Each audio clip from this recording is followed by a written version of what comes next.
Old World, Florida. Dr. Naco Longo.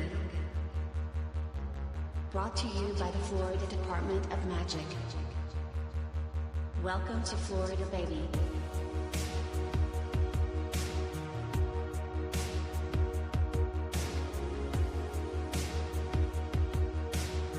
Florida is the original Garden of Eden.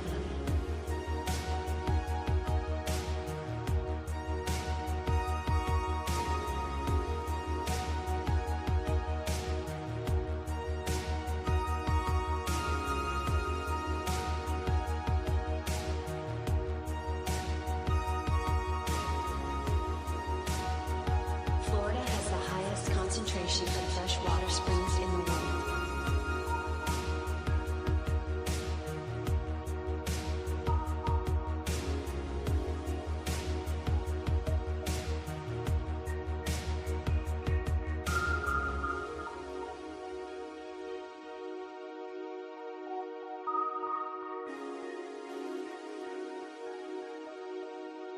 Florida oranges are the golden apples of mythology.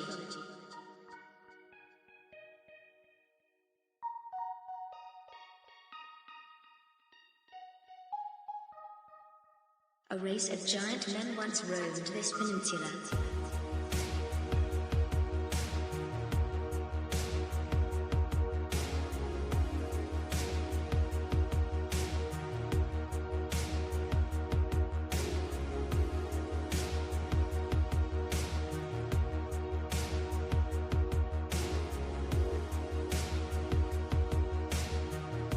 The Smithsonian can suck my balls.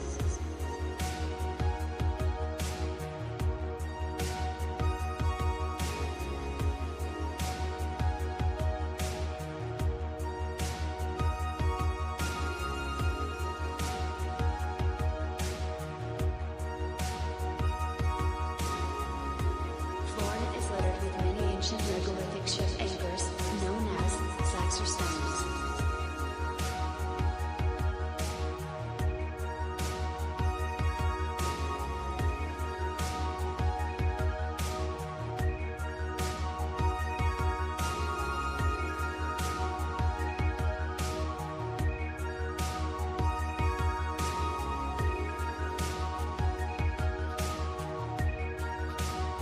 I'm bringing Saxor back.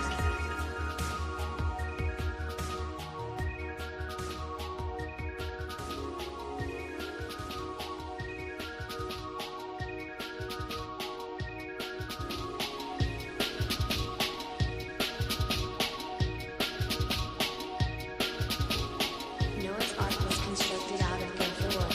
Gopher wood only grows one place in the world, Florida.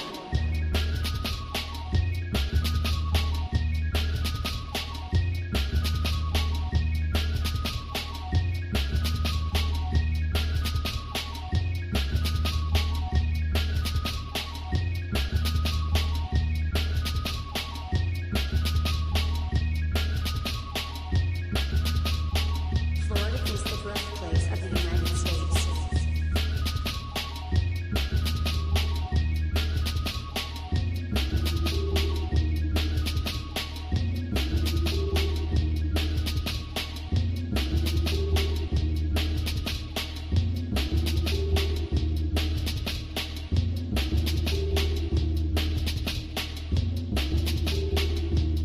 The first Thanksgiving was in Florida.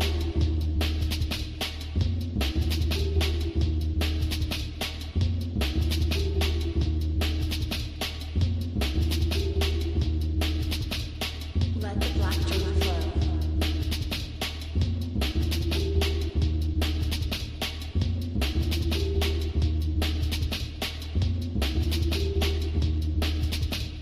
Orange man good.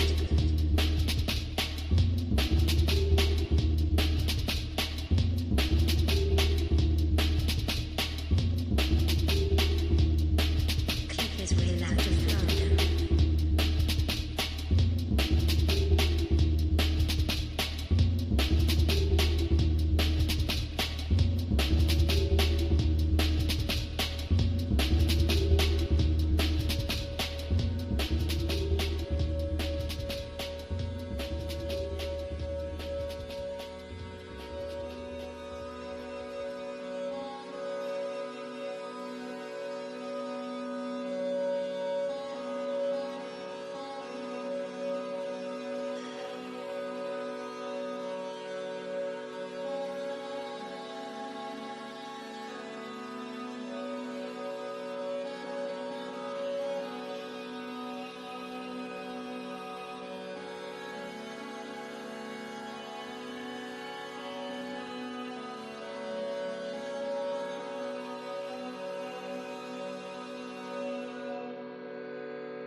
Happy Saturday, everybody. Welcome to the Casting Couch. The Casting Couch Astrology podcast, that is. And tonight we've got an exciting show. Some pretty niche, interesting stuff that no one talks about. Let's see, where am I looking at tonight? My microphones, I'm missing an adapter. So my microphone is probably not as good tonight, but just bear with us. Sounds fine, man. Okay, cool. Yep. So we're talking about politics tonight. Everyone's favorite subject, right? Everybody's. And this is a perspective on astrology. Sorry, an astrological perspective on politics that nobody talks about, okay? Party affiliations, and then, the various forms of government can all be explained through astrology. Basically, conservative, liberal, right, left, this is just another way that astrological influence lets itself be known. And really, all things are governed by God, and astrology is the 3D printer that God makes things happen down here with. So that applies to politics as well. And we're going to be talking about the two parties tonight in America. And again, this is an American-centric, American, English-speaking, unapologetic, Anglo-American-centric podcast. So suck it. I don't care, whatever. And yeah, that's what we're talking about tonight. I'm excited because I know this is stuff nobody else is talking about on YouTube. So, but first, Steve, how are you doing over there? I'm doing great, man. Hope you are. Hope the chat is. And yeah, dude, I love astrology. I love politics. I used to be a normie, then kind of evolved, and now I see it from that the wider lens. So this is such a cool way to look at things, I think. Mm-hmm. Hell yeah, I like the whiteboard in the back. Thank you, bro. That's good. It's nice. What's that over there on the right? Oh, this? Yeah. This is a copy of The Monad from Gallo Glass Books. Pretty cool book. Yeah. It's good stuff. Yeah. We got some super chats here before we even start. John Sup 1744 with the $2 says, I want this to be awesome. Well, we'll try and live up to that. It will be. Red Pill 78 wife said with the $9.99, appreciate that, says Happy New Year. Happy New Year. She's got her flamingo on her profile picture there. Flamingos are making a comeback in Florida, believe it or not. Dude, I'm so stoned. I cannot open my eyes all the way. I didn't even notice, man. Fuck. I saw your Instagram story though about flamingos. Yeah, apparently they're breeding again for the first time like 100 years. Is that the case? Oh yeah. Nice, dude. Let's go flamingos. Got to get to it. Okay. Thanks for the tips. Let's put us in our little spot here. Nice. Look at that. Look at the nice background. Looks sick, man. So that our backdrop is the last thing you see when you pass out on the casting couch, and the sky is just spinning around you. And that's funny. Time keeps on ticking. So let's. You got a little slideshow we can run through? Yes, sir. The screen is shared right now. Oh hell yeah! Start with a good thumbnail, dude, and you see immediately the dichotomy. Red, blue, donkey, elephant, Saturn, Jupiter. Those are all things we're gonna hit tonight, and then way more nuance.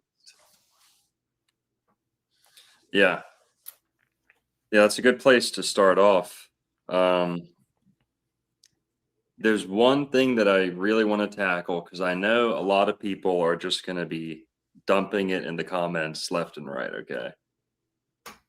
And I'm with you. I know where it's coming from. I get the good intention, okay? But we also need to recognize the condescension that sometimes happens and the snobbery, okay?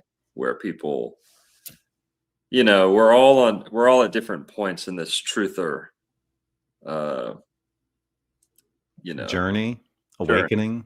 Yeah, Yeah. whatever. And some people are just learning about stuff. Okay, take it easy on them, right? Extend a hand out. But something that I really hate is when people say red versus blue, two sides of the same coin, two wings of the same bird. Oh, you haven't figured that one out, little buddy. Oh, that's cute. I remember my first conspiracy theory. Right. And I wish they were that, manly or whatever, but it's usually snarly and ratty and little. Feminine and nasally. Yeah. Yeah. So there's a lot of that out there. We tackle that on this channel where people are, and we're all guilty of it. Okay. I've been guilty of it. Right. Yeah. Yeah. The truthers need to do a little better, but I hate when it's because it's a form of black pilling, specifically what I'm talking about. When you say red and blue are the same, and when you say right and left are the same, what are you getting at there? Are you just saying you've seen some corruption in your own life and in America's government, and then what? It's safe to just reach the conclusion red and blue are the same? And I know we're playing with kind of some simple concepts here, but is it not completely retarded to think red and blue are the same? To ignore all the differences?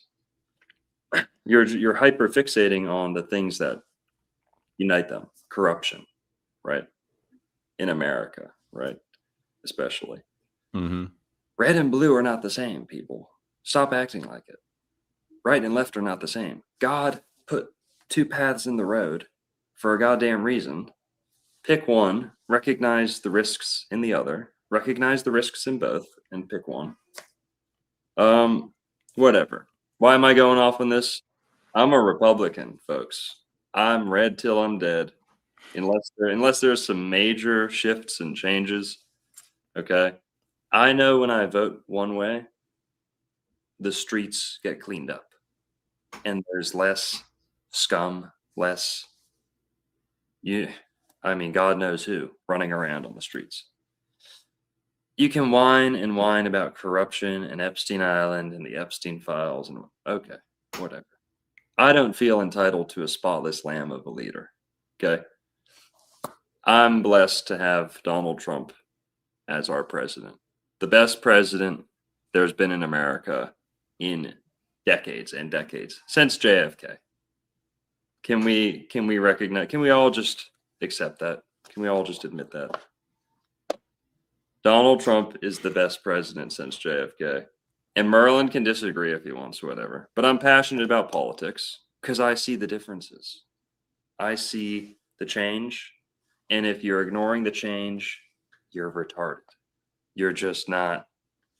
Don't let a little bit of mold on the fruit, a little bit of rot. Don't throw out the whole harvest, So, okay, roast me, disagree in the comments. I don't care, whatever. But we're going to explain, me and Merlin, the two-party system, and how it's rooted in not only astrology, but some other kind of divine principles that I don't think people should just scoff at. And another one, yeah, that's some good weed if you can't tell. Yeah, I might just clip this whole part out tomorrow. I don't know, who knows. No way, dude. You're on fire right now, dude. So, Coke versus Pepsi. this is another one that gets me fired up. You've got to be so dumb to not look just a little bit into Coke versus Pepsi. Coca-Cola is non-GMO'd. Pepsi's fully GMO'd. Now, I'll still drink a Pepsi in a pinch, okay? But Coca-Cola is undeniably better, okay? Undeniably better. Coca-Cola is the beverage of billionaires. So when people say Coke versus Pepsi, as if they have like 300 IQ, or they say two sides of the same coin as if they have 300 IQ. Oh, you really still vote? Meanwhile, their kids are getting R-worded by illegal immigrants. Yeah. Oh, you really still vote? You really fall for that? You really think your vote matters? Meanwhile, their daughter's getting like God knows what, potentially, by God knows who. Okay. Oh my God. Yeah, it's sick, man. This stuff's actually happening, man. You're right. That happens, and it honestly gets me a little pissed off because people will let crime get worse and worse because they're refusing to participate in the system. There's so many good truthers out there who won't even touch a voting ballot because they think they're fighting the system that way. What do you have to lose? What do you have to lose by voting? 20 minutes. Go to the fucking your local library or wherever your thing is. Okay. All right, people. Merlin, you wanna touch on this before we get into it? Yeah, and what you were saying before about the truthers and the condescension, and we're all like on different stages of the journey, is so true. And that's a motif that, like, when you read the Bible, it says several times over and over, he who is first shall be last, and he who is last shall be first. Over and over, like all throughout the Bible. So it's like, just because you're the first one there doesn't mean you're a special boy. Like, none of us knows everything, but none of us knows nothing. And none of our journeys are complete yet. So like there's no gloating. There's no sense in gloating just because, like, oh, I figured out the JQ blah blah blah. It's like, okay, whatever, dude. Like, there's also this hill to climb and that hill to climb and this to learn and that to learn. So like, I agree with Longo, like, drop the holier than thou attitude. There are so many different things to consider when it comes to being a truther and astrology and politics and life, so I would just say that. 100%. And I think, hey, the guy who said Longo's way too high, I think he misspelled too, by the way. So he did. Watch yourself. All right.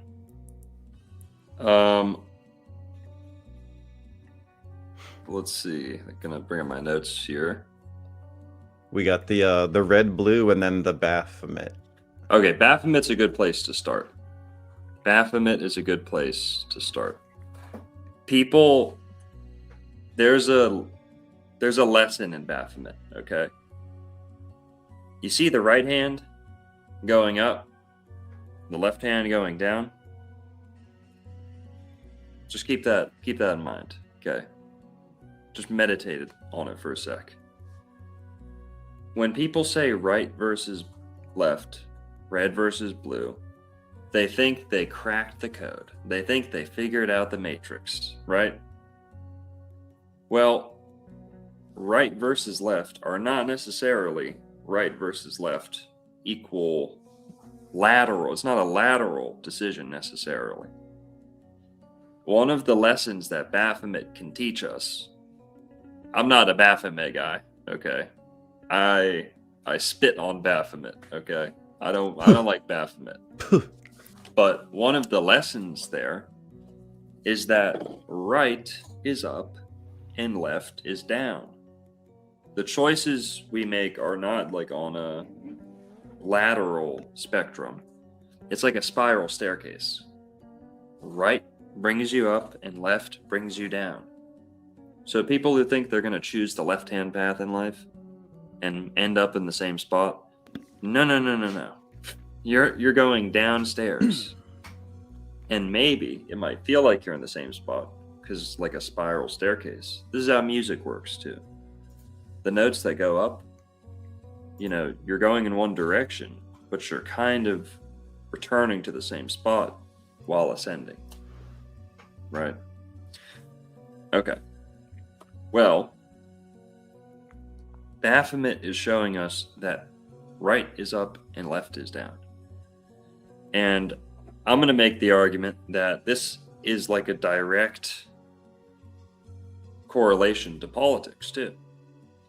And at least Republicanism today in America, what that represents, and I'm not even saying the Republican Party, but we're going to really focus on the words Cancer and conservative and Libra and liberal.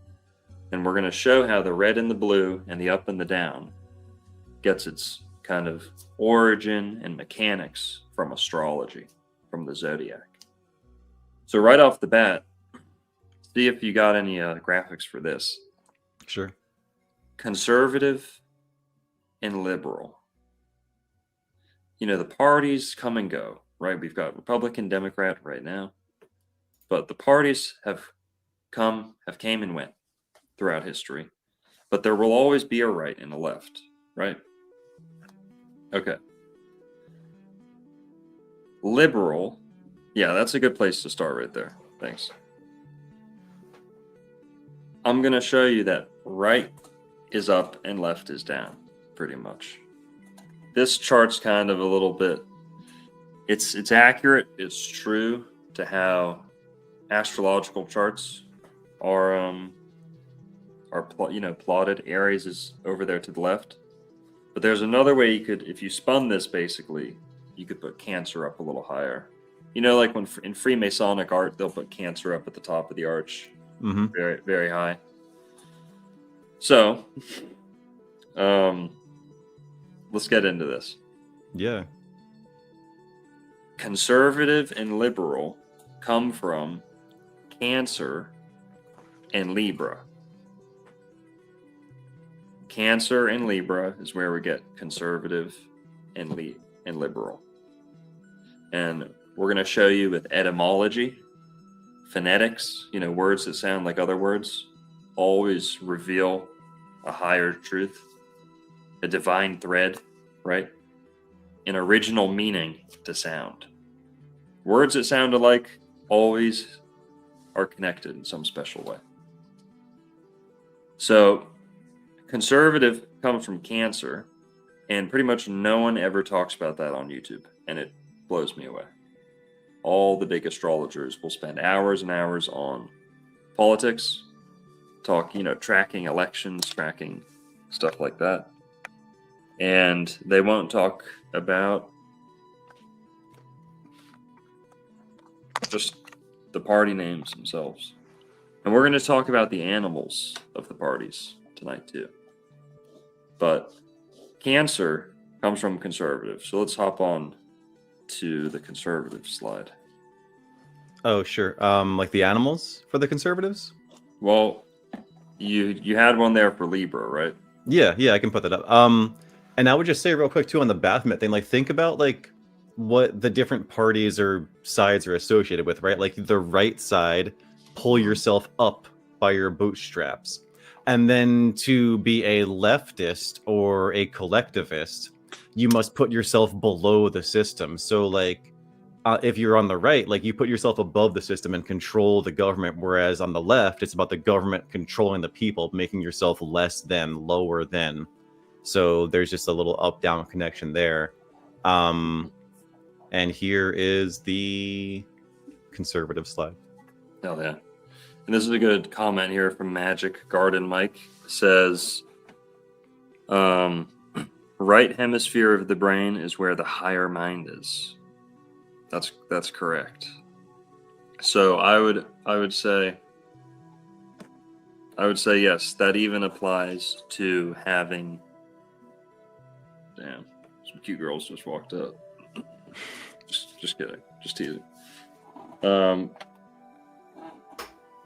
So what was I talking about? Oh, right. Conservatives. right brain, right brain. Yeah, right hemisphere of the brain. And so right, left is apparent even, like he's saying, in the hemispheres of the brain. I'm not necessarily going to say the right brain is better, right? But maybe we could say it's essential. Because I think for most places, the left brain is kind of the starting point. Maybe not in childhood, but just kind of looking around. There's, I don't know, you know, we're in America, it's hard to tell. But here, there is, it seems a lot more left brain people, right? And we like to think of like creative types as right brained, but I'm even skeptical of that, of the creative people today not even being that right brained, what being right brained really means. So, because basically what I'm saying is, I don't know, I don't think there's a direct parallel, like, oh yeah, conservatives are more right brained. I don't think that. But there is a connection. There is something to that. There's a righteousness, a rightness, right living on the right side. And that's in the brain too, you know. You make, according to what a lot of people say, to what some of the Bible, you know, symbolism, allegory says, going to the right side should bring righteousness, right? A better way of thinking. It's not necessary. Righteousness. Yeah, exactly. Yeah. So, okay. Cancer is the 4th sign of the zodiac, and the glyph is 6-9 right there, for those who don't know. Cancer is where we get the word conservative. I don't know if, you know, fucking a dictionary is going to tell you that, but I'm telling you that, okay? We've talked a lot about the etymology of cancer and some other words, you know, and goddesses like Khonsu, Egyptian goddess. We'll get to her, I guess. But conservative comes from Cancer. And real quick, America is a Cancer country, by the way. We're born July 4th. That's in Cancer. So let's say this. Okay, the animal for Cancer is the crab, but the animal for the Republican Party is the elephant. So how do we get from Cancer to the elephant? Well, watch this. Signs of the zodiac have ruling planets. That's kind of where they get all their flavor, in my opinion. You know, a sign is just a place that kind of contains or receives planetary energy. The signs are kind of like combinations of planetary energy. So, Cancer is ruled by the moon primarily. But what exalts in Cancer? Jupiter exalts. Jupiter is the planet of righteousness, the planet of abundance, peace, forgiveness. Very, you know, righteous planet, benevolent. Some quotes about Jupiter. If Jupiter were the only planet in the sky, mankind would know no strife, no want, no need, and would live forever. But that's not what God intended, so God threw the other planets in there to infect and, you know, bring chaos. So the other planets they're not all malevolent, but they all kind of confuse and scramble God's creation, whereas Jupiter is really like the egg of creation itself.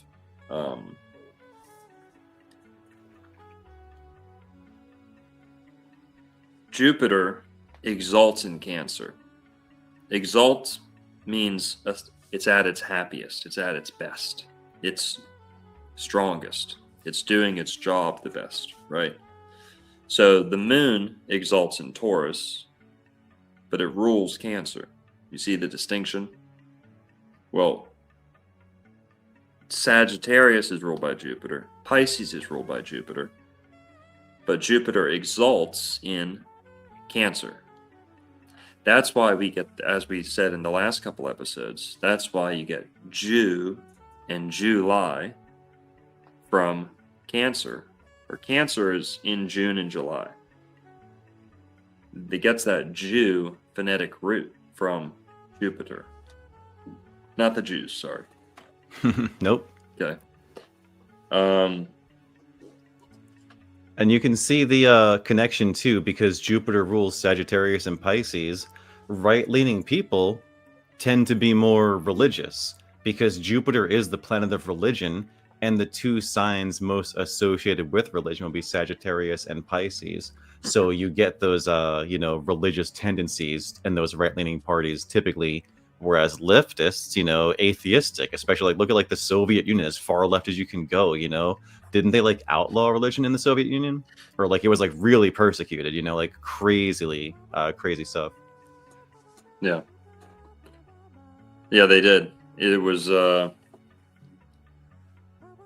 think most music was kind of restricted.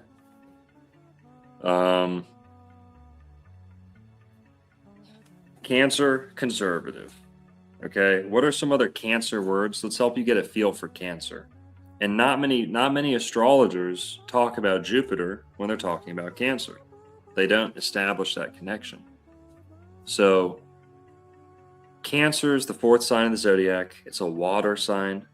It is, the crab is the animal for Cancer, and the 6 and the 9 you can almost see are like crab claws, right?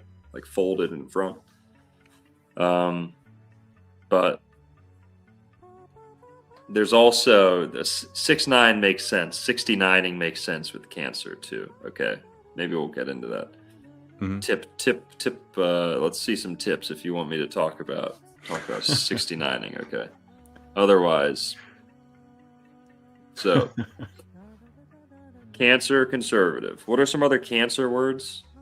Consume, considerate, consume, consumerism, considerate, right? Consent, consistent, consistency, console, right? To console someone, make them feel better. Mm-hmm. Counsel, so to make a group decision. Consensual, right? That's, again, that same root of a group decision, agreeing on something. Consort. Excuse me. Consecrate. Concert, right? Consort. Concert, playing music. Cantar. Cantador in Spanish. Singer. Singing. Cantar. Conspiracy. Because a conspiracy means with, right? With others. Conspiring means you're doing something with others. Can't do it solo. They're all in cahoots together, right? That's what conspiracy thinking is. And then if we let the C go soft in the front of Cancer, we get words like sensitive, sensual, sincere. If you let the second C go hard in Cancer and let the first C go soft, you get words like sink, sank, sunk, sing, sang, song, they sung something, or have you sung, right? People say sung, that's a word, right? Yeah, Okay. we sung that song. Yeah. Okay. Mm-hmm. So sink, kitchen sink, right? And that unk, that ank, unk, phonetic root we'll get to in a sec. But all those words stem from Cancer. Astroetymology, folks. That's astroetymology. So, America, born in Cancer. Why do we, and unk, since we're on that, why isn't America a motherland or a fatherland? It's because we're an uncle land. We have an uncle, Uncle Sam. That unk goes back to Cancer, believe it or not. So, pretty cool. The seasons also, the distinction between right and left. It's not as simple as, oh yeah, red and blue are the same. Well, what if red is hot and blue is cold? Or are we just going to ignore that distinction? The seasons. Cancer is the kingdom of heaven. Summertime. Libra is the fall. Autumn. Mm-hmm. When the sun is entombed. The fall of man. When the leaves fall. When the false teachings, false light, right? That's fall time. So there's a big distinction between the two. Cancer lifts you up. Sunshine, light, warmth. Libra might be beautiful, might be appealing, might be sexy, lets you down. That's the nature of Libra. Not people, not Libra, not my librarians. Okay, I love you folks. But in terms of mythology, Libra is what comes before the fall. It is the fall. After that, it's Scorpio. It's death. From there, it's a transformation cycle. And you can romanticize it and mythologize and say, ooh, it's cool. But it is the negative polarity, negative half of the zodiac, starting with Libra.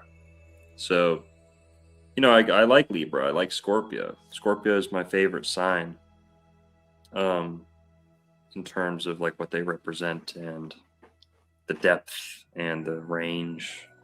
But, yeah.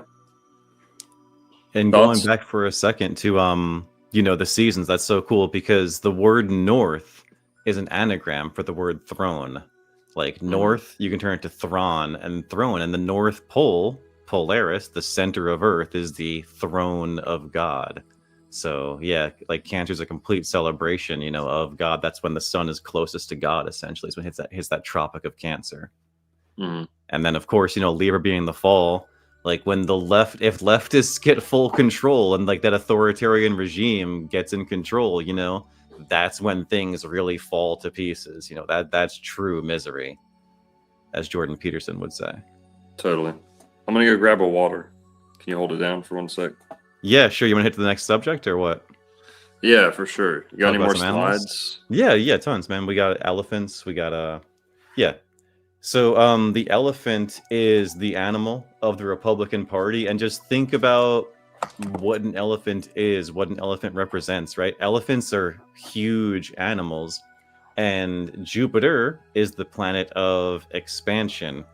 And what is the most prominent feature of an elephant? The most prominent feature of an elephant is the giant trunk, the nose. And each of the 5 planets is associated with one of the 5 senses. And the sense that Jupiter is associated with is smell. So like this animal is such a perfect representation of Jupiter because it has that gigantic nose to smell with. It's huge. They do care for their young very well. They're very defensive. They don't like abandon their children. They really take care of their own. Elephants are said to have elephants have a great memory. And again, tying this back into Jupiter and smell, out of all the 5 senses, which one do you remember the most? Smells. Because think about that, right? You can forget a bad taste, like you can block something out of your memory, but like the sense of smell is very easily recalled to your conscious mind just based off memory. Like if you're like, if you meet a girl, you like her, right? And then she smells bad. It's like, oh, like how horrible is that, right? But like, so that's just, or anything like, you walk into somebody's house and like, oh, their house stinks, right? You'll never forget that. But like if there's like, oh, like some thing that like didn't look too great, it's not too big of a deal. But smells are such a big part of memory, and elephants are so involved with smell and memory.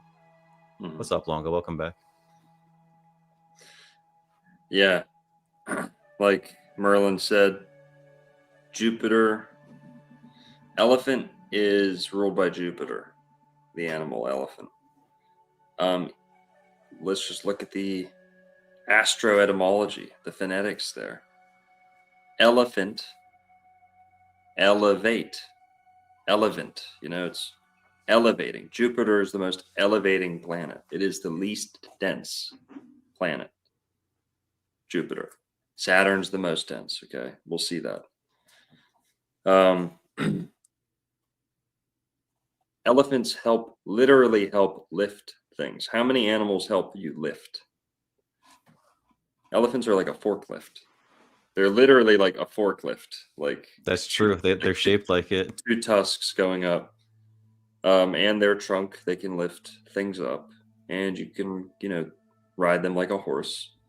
So elephants are very Jupiterian. They're wise. They're smart.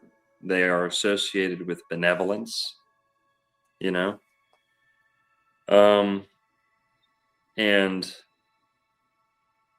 Jupiter, it rules peace, but Jupiter also rules victory. So when Jupiter fights, it's not a battle. It's a complete consumption or absorption or just decimation. It's a victory. Jupiter only wins and conquers, doesn't fight. Go ahead, Merlin. Somebody in chat said Indian people love them. Dude, some of the craziest shit I've seen on the internet is fucking Indians getting folded by elephants. Have you seen that shit before, dude? It's crazy, man. Yeah. Like, you do not want to piss an elephant off. That elephant can fuck your day up, dude. Yeah. Oh, they'll knock a car over easy. Yeah. Dude, one of the craziest gifts, man. There's like this fucking guy, he gets folded by an elephant, man. Like, it's just, what a brutal way to go. Yeah.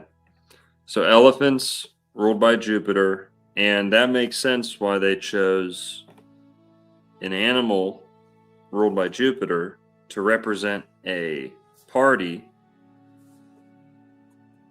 that is ruled by Cancer, right? Cancer, conservative. Jupiter exalts in Cancer. That's where you get the elephant. Now with Libra, Libra is ruled by Venus, but the planet that exalts is Saturn. So conservative liberal has to do with where Saturn and Jupiter exalt. That's essentially the pattern there. Can we go to Libra and liberal, please? Yeah, sure. Libra just real quick. Liberal. Yep.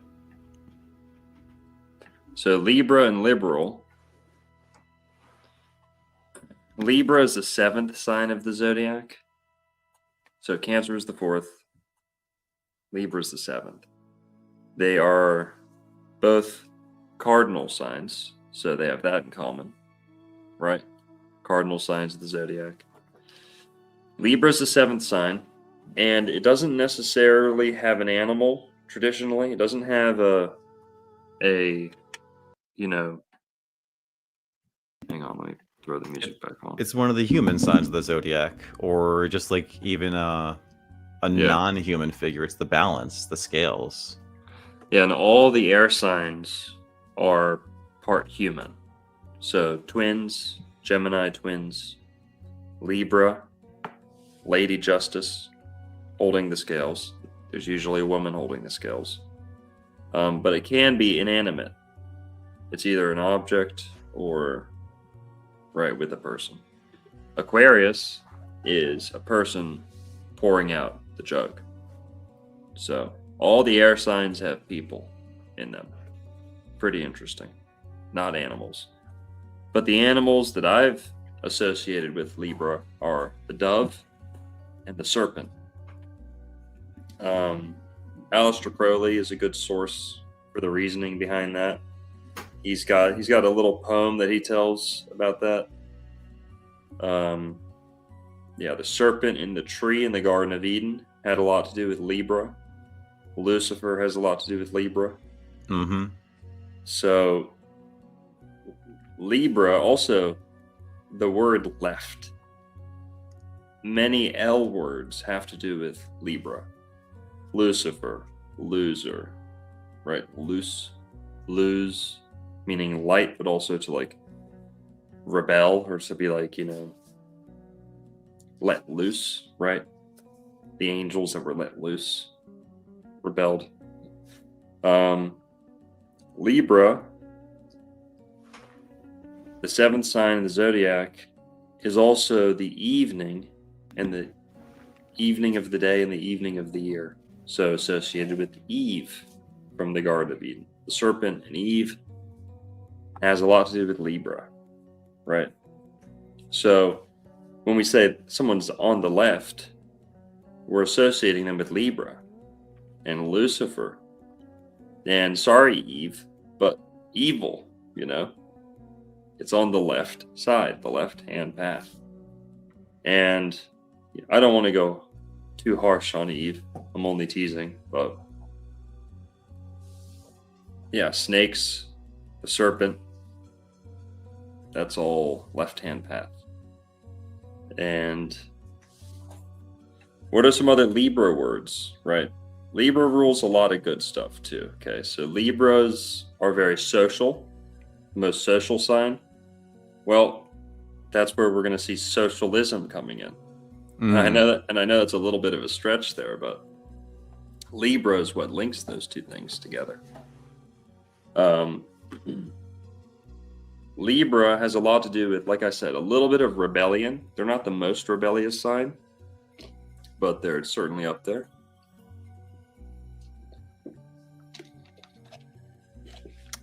We'll see later. A lot of the left-leaning parties are called the Labour Party in the UK and Australia, the Labour Party, and that's just Libra, but you switch the I for an A, and then boom, you've got, or rather the E for an A, and you've got Labour, and that's a Saturnian association right there.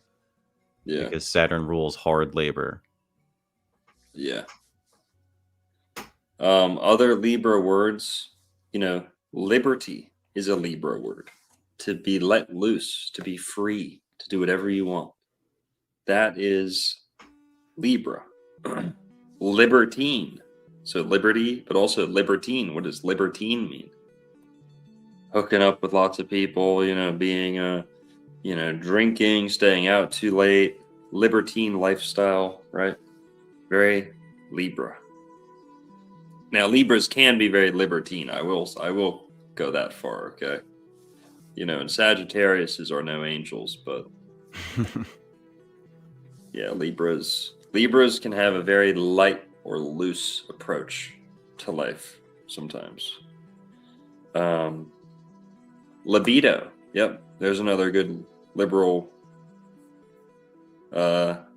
Libra word. Libido. Libertine. Libel. So falseness. Remember? Notice these threads, people. Let's bump those IQs up a little bit. Okay, put in some work. You'll see double-digit increases in your IQ. Libel, to lie, right? Falseness, fall time, Libra, lying in Libra. Can't spell Libra without Li, lying. And Li means light, right? So the light of Libra is the false light. It's the light of fall time. The colors of fall time are false. They're the colors of things slowly dying, making their last, gasping breath of life. The color of springtime is true. It is right. Yeah.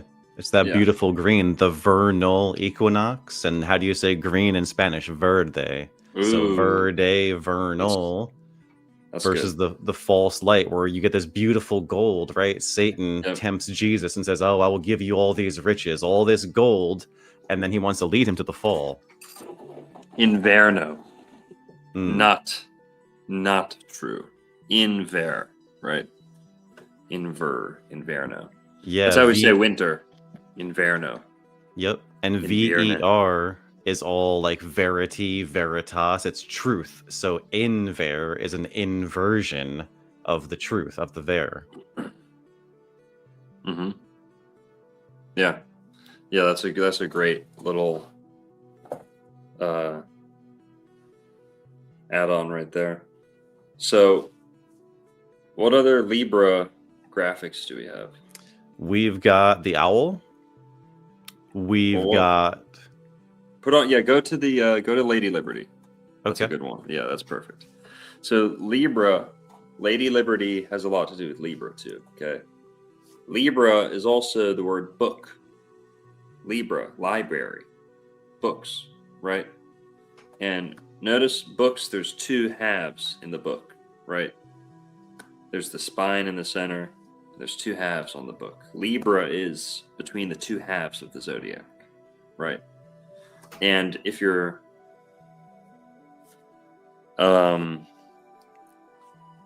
also scales, people say scales. That's Libra, right? That's what most people know Libra as, the scales. The scales are used for weighing things. And when you see LB for pounds and you speak English and you're like, what the hell does LB have to do with that? Mhm. That's from Libra. That is Libra. It means measurements. LB. Libra rules measurements. So LB is Libra. And when you're weighing something, Libra also rules the waist. The waist.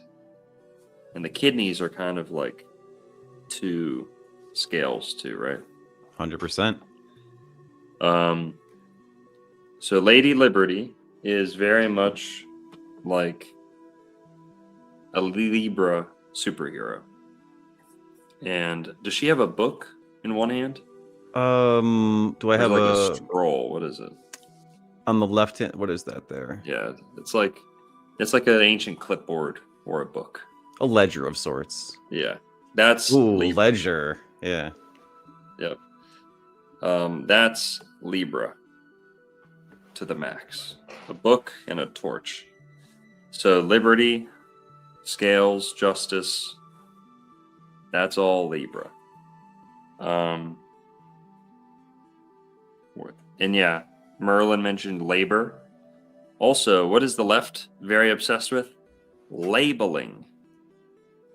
Right? Libel and labeling things. So we're redoing pronouns. Okay, we're renaming indigenous, names. Oh, don't call them Indians, don't call them this.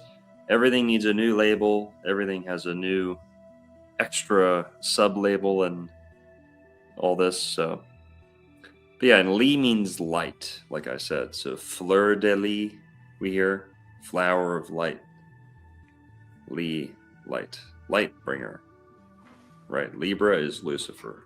It's where Venus and Saturn come together. Venus is the tempter, Lucifer, and Saturn is Satan from the Bible. Those two planets come together in Libra. So, and again, I love Libras. I'm not trying to be mean, but Venus is great. Yeah. Yeah. Saturn has great qualities. Saturn's there because God created Saturn for a reason. Mhm. Whenever you see a crown of thorn, guys, it always represents light. And Venus is the brightest planet. You have your luminaries, you have the sun and moon. Out of the 5 planets, Venus is the brightest. That's why when Venus rises before the sun, Venus is Lucifer.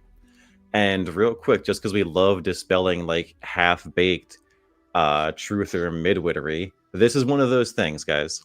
So you've heard probably like, oh, the Statue of Liberty is Lucifer. True to an extent, but people often reference this painting and like right here, like look at this thumbnail's perfect, right? Like this is one of those guys Longo was talking about. No offense to this guy, whatever, but like the kind of person who's like pointing up at like the videos or whatever. Like guys, you can see on the thumbnail, it's not Lucifer. That is a painting called Satan Summoning His Legions. So it's not Lucifer summoning his legions. And as Longo just pointed out, Lucifer and Satan are not the same thing, but they do often get conflated because of Libra. And so just be mindful of that. Like that painting is not the reason why this chick's doing the same thing in her video. You've seen the memes, I'm sure. If you've been in the truther sphere for some time, you've seen these memes. Let that queen speak. The queen's gotta talk. But however, well, that's BS, right? This picture is authentic. That's Marina Abramovich and Lord Jacobs Rothschild in front of Satan summoning his legions, which she owns that painting. Very weird. So that's true. That's not BS, but the whole like that painting being the similarity between Lucifer and the Statue of Liberty is not the connection to make. Oh, yeah. We got 300 people in the chat. What's up, y'all? Thanks for being here. We're talking about politics, which everyone loves so much. Everyone's super into politics, of course. And, man, I'm thirsty. Got some good kush. For any particular reason? about that good kush and Evian.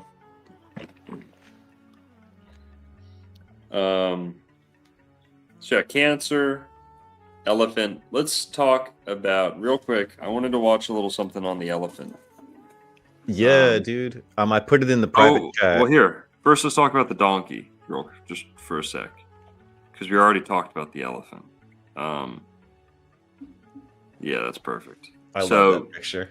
The animal for the left in America, for the Democratic Party, is the donkey. The donkey is a Saturnian animal. Now, some people might say, well, what about the horse? Isn't a donkey just like a horse? Not necessarily. No, folks, okay? The donkey is closer to a zebra than it is a horse.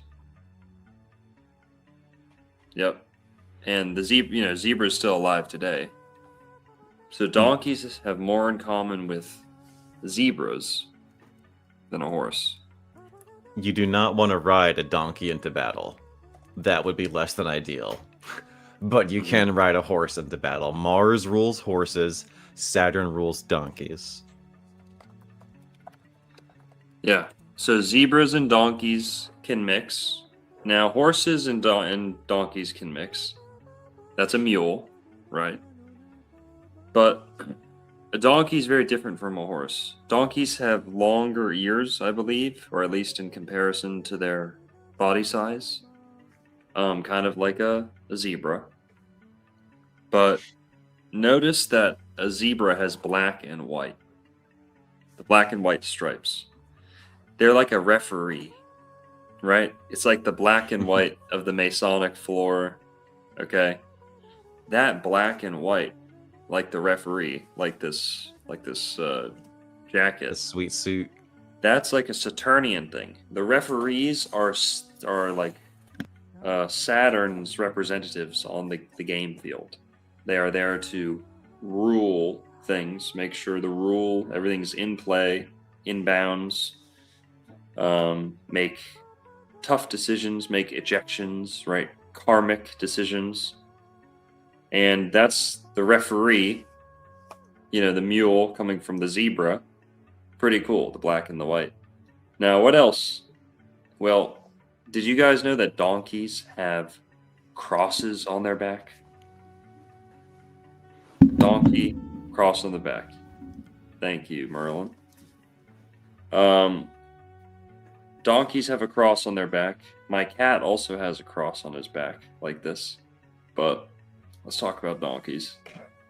Jesus rode a donkey, an ass, some say, whatever, mule, whatever it was. But donkey probably makes the most sense. Or is that a mule? Is this a mule? I googled donkey, so I think it's a donkey. Which animal has cross on its back? Yeah, donkey. All right, yeah, someone's tripping in the chat, I think. Donkeys have crosses on the back. And that's pretty crazy, right? Because Jesus rode a donkey. Or, okay, I think he was saying Jesus rode a mule. Let me double check that. Did Jesus ride a mule or donkey? Donkey. Okay. Donkey's colt. There we go. So yeah, just double checking there. That is like some cool symbolism there. Jesus rode a donkey into Jerusalem. And now donkeys have crosses on their back. Crosses on their backs. Well, did they have crosses before Jesus did that? I don't know. But some people, that's how some people tell the story, you know? Like, oh, they didn't have that pattern on their back before. Then Jesus rode one, and then they put the cross on.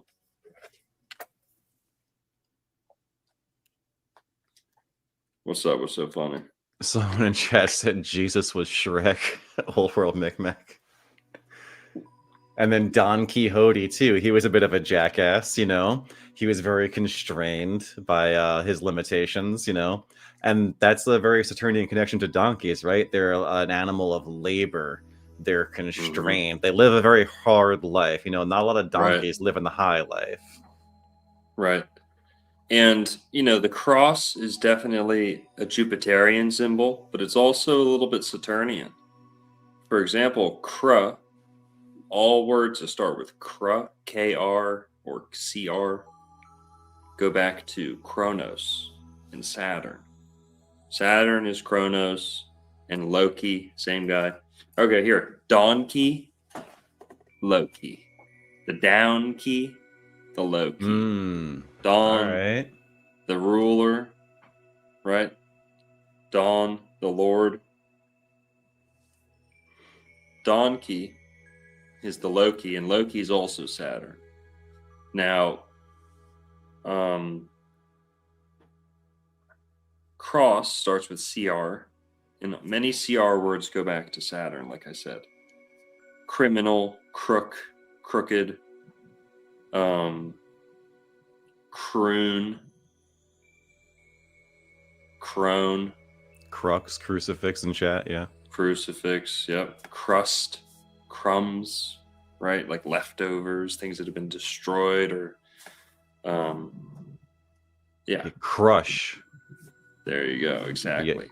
Saturn crushes you with the weight of burdens, yeah. Yep, perfect. Now that is that Saturn Kronos root, and cross has that same phonetic root, so there is a connection there. Now, and that's what Jesus died on. He didn't live on the cross. He died on the cross. Yeah. So the black cross on the donkey's back is the Southern Crux, maybe. The cross of Saturn. Who knows? So, you know, we're going to talk about Thor's hammer and the cross here in a sec.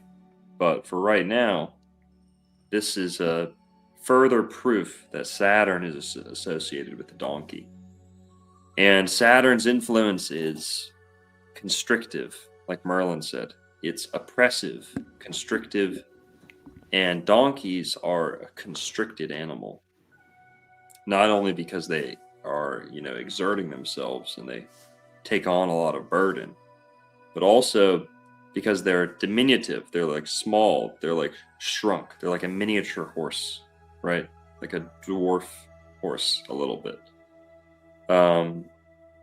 And they do that so that they are, you know, stronger walkers and not so much good at running. But some of them are good at running. So donkey, the down key, Saturn. Saturn exalts in Libra. Makes perfect sense that the liberals are symbolized by the donkey. Conservatives, Cancer, are symbolized by the elephant. It all has to do with the exaltations of the two planets. Jupiter exalting in Cancer, Libra, or Saturn exalting in Libra. That's where you get it. 100%. Somebody in chat asked, why did none of the parties choose an eagle? But Jupiter does rule eagles as well. So the eagles are definitely conservative. And again, like if you see somebody driving down the road and they've got an eagle decal on their truck, are they conservative or are they liberal?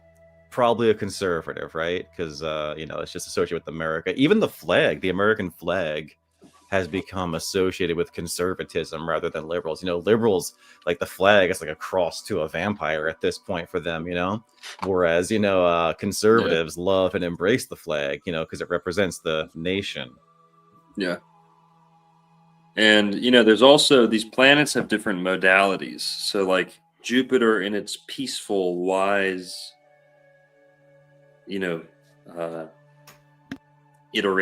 version will be like the elephant. Jupiter in its conquering, there's another Cancer word. Cancer is not that conquering of a sign, right? So where does that thread come from? From Jupiter. Jupiter's a conquering planet. And yeah, some Cancerians are very Jupiterian too. Conquer is the same word as Cancer too. Ooh, nice. Yeah. Conquer, Cancer, concur, right? To agree. I concur. My name is Connor. Also, it comes from the Irish concavar, which means lover of dogs, or wolf man, or dog trainer, or something like that. Concavar, right? Also means, connected to conqueror, right? Clearly. Canine, Cancer. So there's dogs associated with Cancer too, but yeah, a great family animal. The eagle is Jupiter in its conquering modality, right? Not necessarily, eagles are wise, but they're very fierce, and they are, yeah. So you see many Jupiterian republics being symbolized by the eagle. You see a lot of some monarchies being symbolized by the eagle. Monarchies are usually symbolized by the lion, right? That makes sense. Solar energy, the lion, Leo, ruled by the sun. But okay, what else can we talk about? Talked about the seasons a little. Talked about the donkey. Okay, the cross on the back. Let's focus on that for a sec. Sure. The cross on the back of the donkey. That last comment told me to talk about the. From Molly said the cross on their back could be adjacent to Jesus carrying the cross. How as animals they are bearers of much weight as carrier animals. Yep. Yeah. Spot on. Also, mule. The word mule, donkey, going back to down key and dawn, low key. Mule goes back to mulek. Mulek from the Bible. Not a good word. Moloch. Mulek and Moloch are pretty much synonymous. Malachi means Lord. So that's like Saturn is like a title. Someone's like Saturn, like their Lord, capital L. Malachi can mean that. Let me double check that.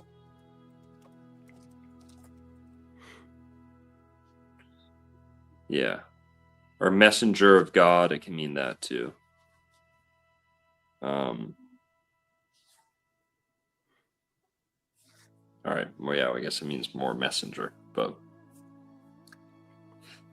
Well, okay. Mulek, right? Also, mula, like money, mula.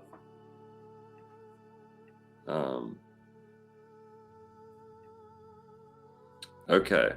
I've got a cool little video we're going to watch. We've seen the cross on the back of the donkey. Now let's watch a cool little video about catfish. Who's ever heard about the cross and the catfish? Anybody? Not I till today. All right, let's watch this. This will be cool. Let's do it. This is from Nick's Seafood Restaurant YouTube channel. And the video is called A Little Boat Side Catfish Wisdom. Tell me if you can hear this. Okay. No. That is a catfish. Yeah, it's good. once you see this, Turn it up a you'll bit. understand it. Do you see what I'm? Turn it up a little It's bit. fine. It's fine. It's fine. It's fine. It's not that bad. Okay, See hang on. right there? And most people don't know what this is. What is that? That is a catfish skull of a catfish. But once you see this, you'll understand it. Do you see what I'm? Do you see the crucifix? Yeah. The cross of Jesus on the cross. Yeah. And then on the back, you see the shield of David. Oh yeah, that's wild. And then you can see the. Now watch this part.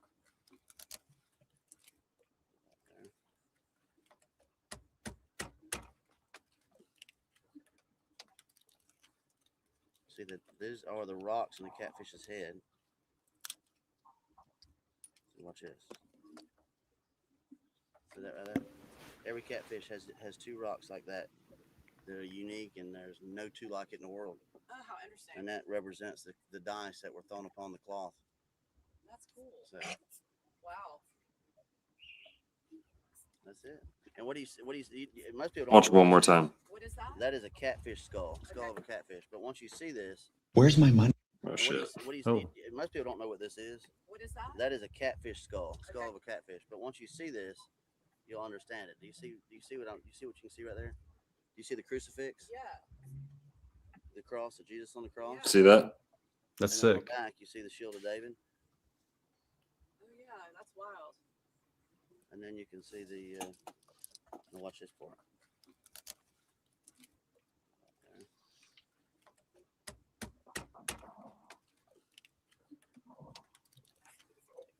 See that these are the rocks in the catfish's head. Watch this.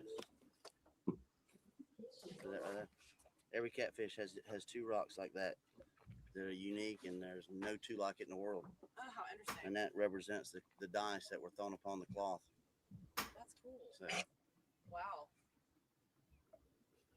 that's it. And what do you see?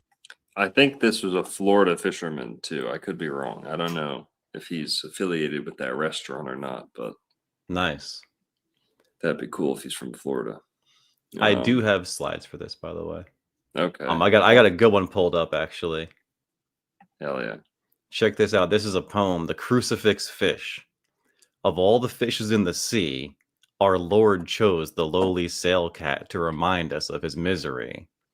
His body on the cross is outlined, the hilt of the sword, which was plunged into his side, is clearly defined.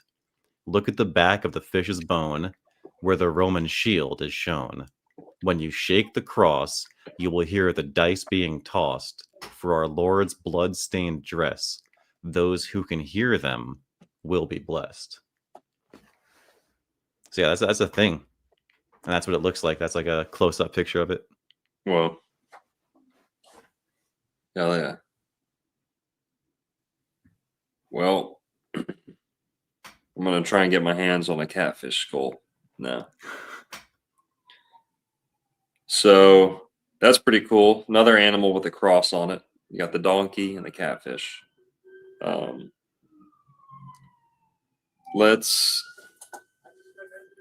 Moving on. Let's go back to the elephant for a little.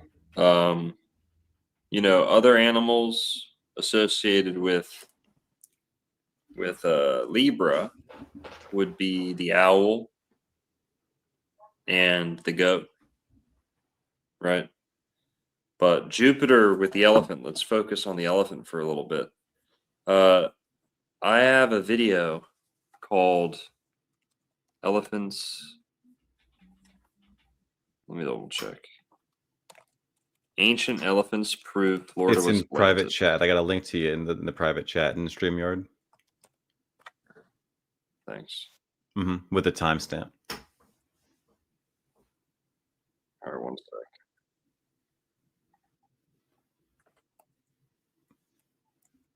All right. So I made a pretty big mistake in this video. I said it was only one sentence. I just mindlessly threw it in there because I misread something. But I think I said Thomas Jefferson founded the Republican Party. Okay, he didn't. That's not true. He didn't do that. He founded the Democratic, or he was influential in the Democratic Republican Party. So big difference there. But, the Democratic Republican Party would influence what would become the Republican Party, but they are not the same entity at all. So I made a pretty big mistake on that. But other than that, this section of the video is pretty cool. So let's watch. Most Americans are aware that the elephant is You can hear that? Yeah, sounds good. Cool. the emblem. Fewer are the Republican Party, who had a fascination, was actually pro-Basidians, who had a fascination Thomas with Jefferson. America. All right, Thomas Jefferson had a fascination with proboscideans, the elephant family. So let's watch this part. This is my Ancient Elephants Prove Florida Was Atlantis video.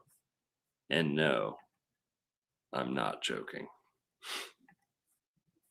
And yes, I'm being dead serious. Proboscideans. Let us resume from the Encyclopedia of Cryptozoology. Quote, the future American president, Thomas Jefferson, had an interest in a number of animals, which would now be called cryptids. Oh, There are kitchens, and then nice try, Masad.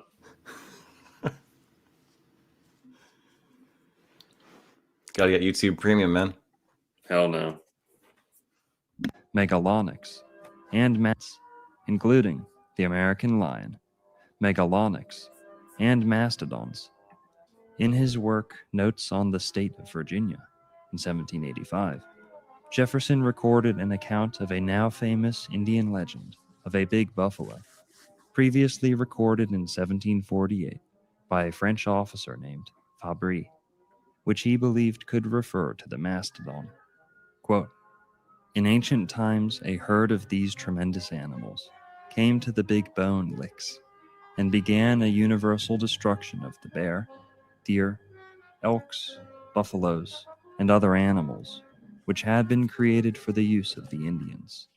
The great man above, looking down and seeing this, was so enraged that he seized his lightning, descended on the earth, seated himself on a neighboring mountain, on a rock, of which his seat and the print of his feet are still to be seen, and hurled his bolts among them till the whole were slaughtered, except the big bull, who, presenting his forehead to the shafts, shook them off as they fell, but missing one at length, it wounded him in the side, whereon, springing round, he bounded over the Ohio, over the Wabash, the Illinois, and finally over the Great Lakes, where he is living at this day. End quote. This legend is told by a variety of Amerindian groups in the New England region, who call the animal, quote, the Great Buffalo, or Big Queequees, father of oxen, and Great Elk. Another version of the legend was later published by the showman, Albert Koch. Jefferson cautiously believed that the mastodon could survive somewhere in the unexplored interior of America.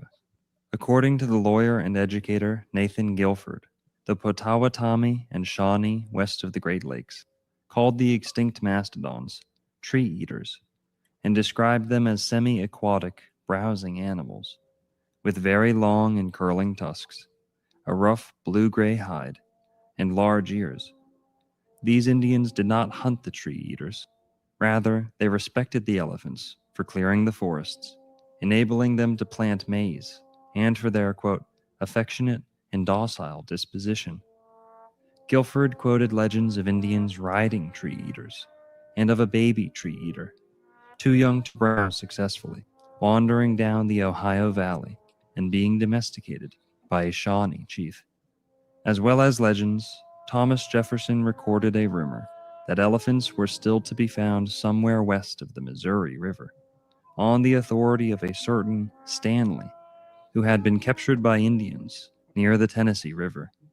Quote, a Mr. Stanley, taken prisoner by the Indians near the mouth of the Tennessee, relates that, after being transferred through several tribes, from one to another, he was at length carried over the mountains west of the Missouri to a river which runs westwardly, that these bones abounded there, and that the natives described to him the animal to which they belonged, as still existing in the northern parts of the country, from which description he judged it to be an elephant.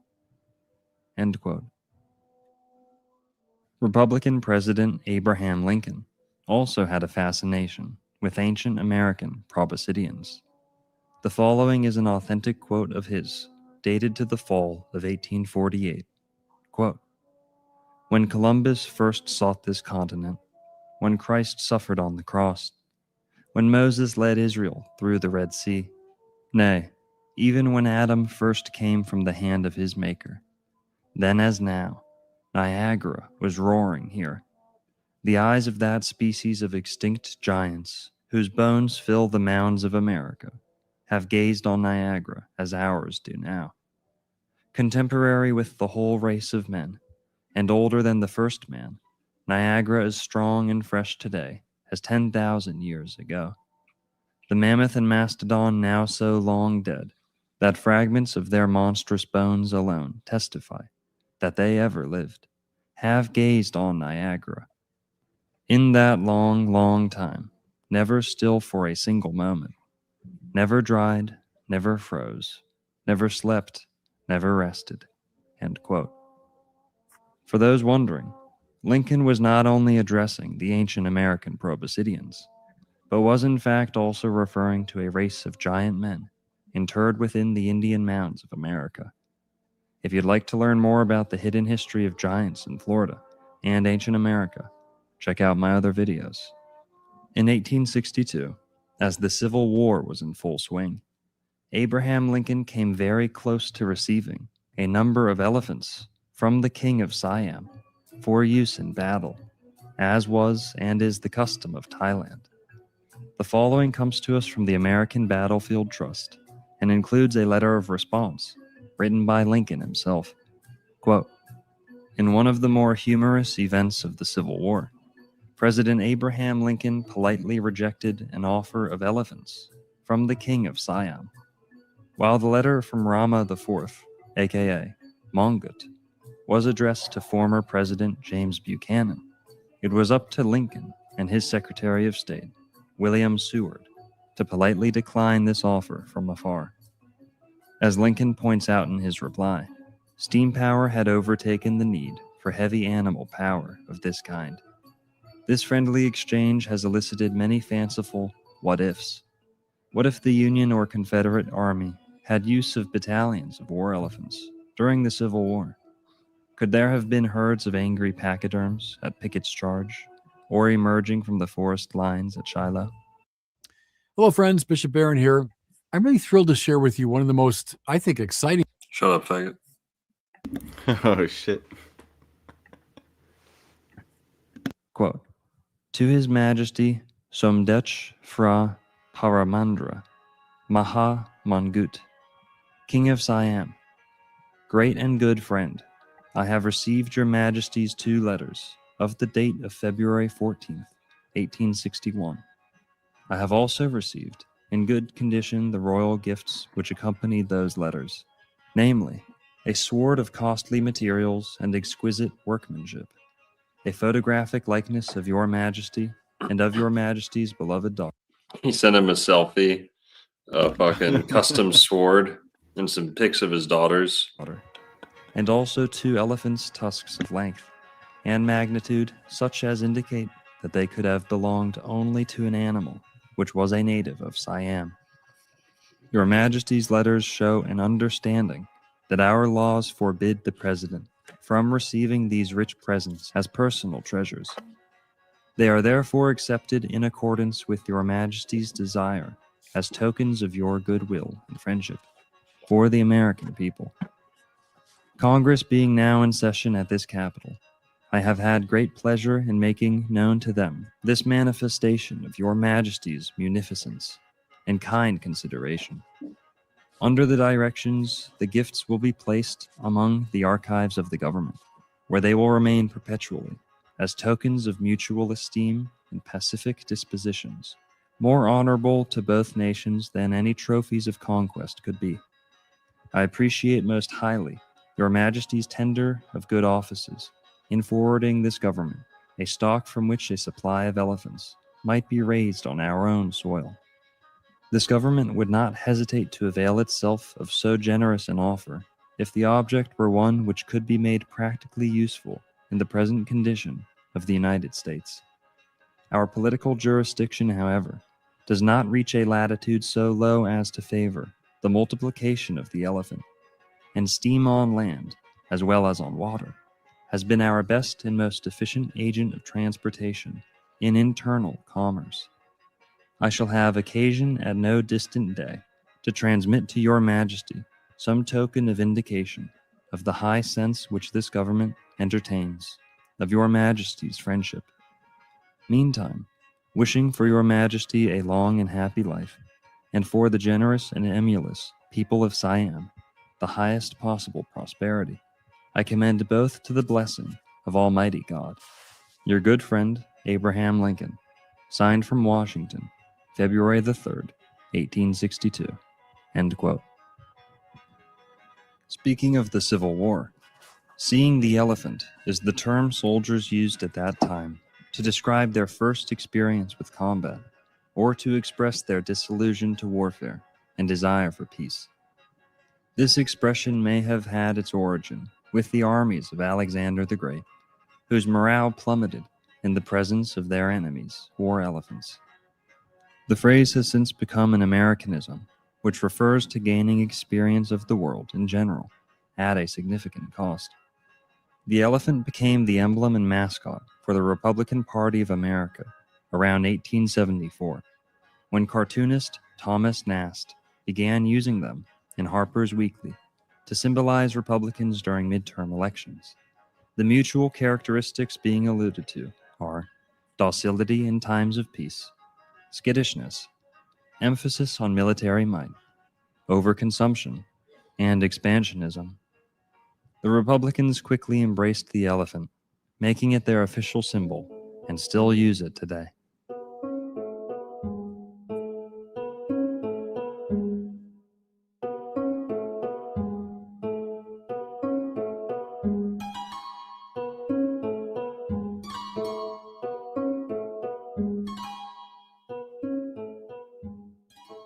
Then there is the potential esoteric reference to Plato's Republic, which is written to be read. All right, lots of good stuff in that video, but we'll try and keep it on topic. But that's a really good video. It's a pretty long one too, if you're into elephants. Pretty trippy stuff. Plato's Atlantis said that there were horses and elephants in Atlantis 13,000 years ago. There were elephants and horses in Florida 13,000 years ago. There weren't elephants or horses in most of Europe or most of the Mediterranean 13,000 years ago. Just something to think about. So that's kind of the premise of that whole video. But yeah, lots of cool stuff you could say about elephants, but that's only half the story here. Got the donkey and the elephant. That's who we're talking about. And yeah, so Jefferson, not necessarily a Republican by today's, definition, but he was involved in the very into elephants, basically.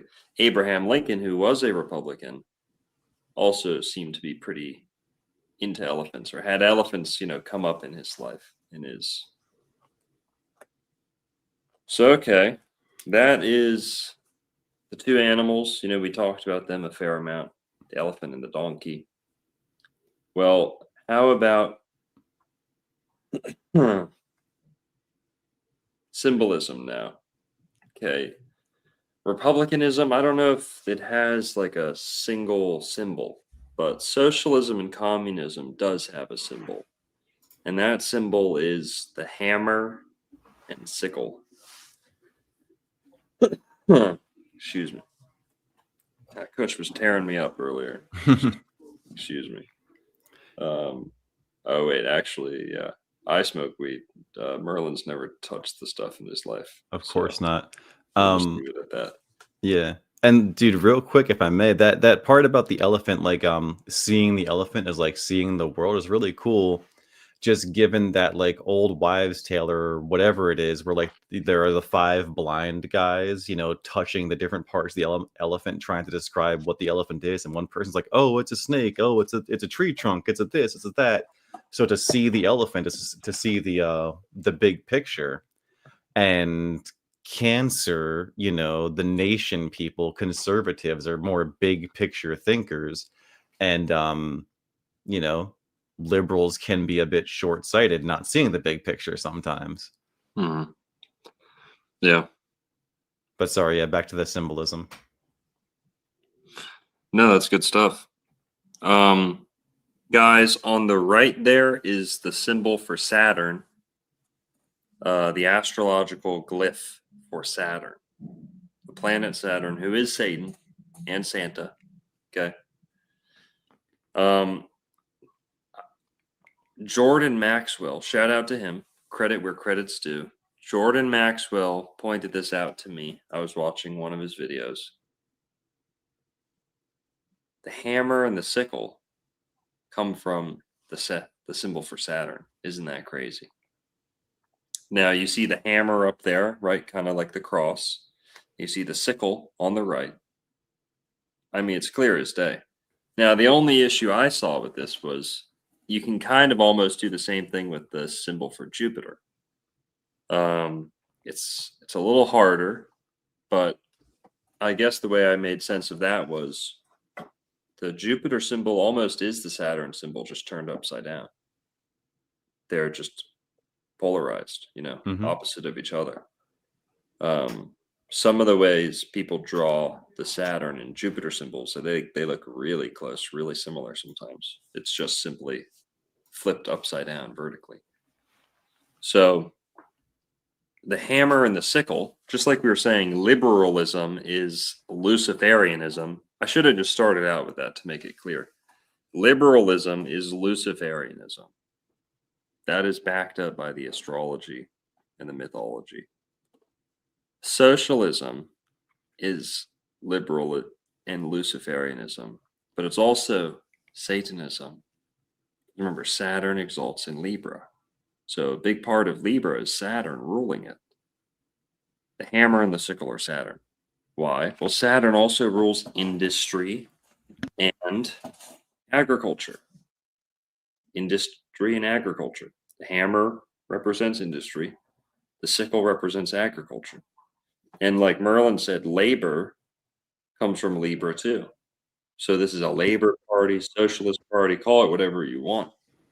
It's Luciferian in its like philosophy or its spiritual goals, and it's Saturnian in its philosophy. Okay, people are only valued by their labor output or their, you know, yeah. Forced labor is very Saturnian, and they were all about forced labor camps. Mm-hmm. The Holodomor, you know, a true nightmare. And liberals are full of false promises and false light and seduction. Remember, Lucifer and Libra are all about getting you to put more on your bill at the restaurant, getting you to stay out a little later than you should. That's what the sunset is there for. It's there to allure you into the darkness. Sunset wants you to come out so that you get stuck out in the darkness. That's the evening of the day. Libra is the evening of the year. The fall and the false light. The beautiful sunset. Oh my God, you know, right? Just as good as a sunrise. But sunrise takes a little bit of discipline. Sunset, anyone can go wander out to and get lost and stuck in it. Right. So the hammer and the sickle go back to Saturn. That's some cool stuff. Do we have any other slides for Saturn? Yeah. Sickle? Oh, yeah.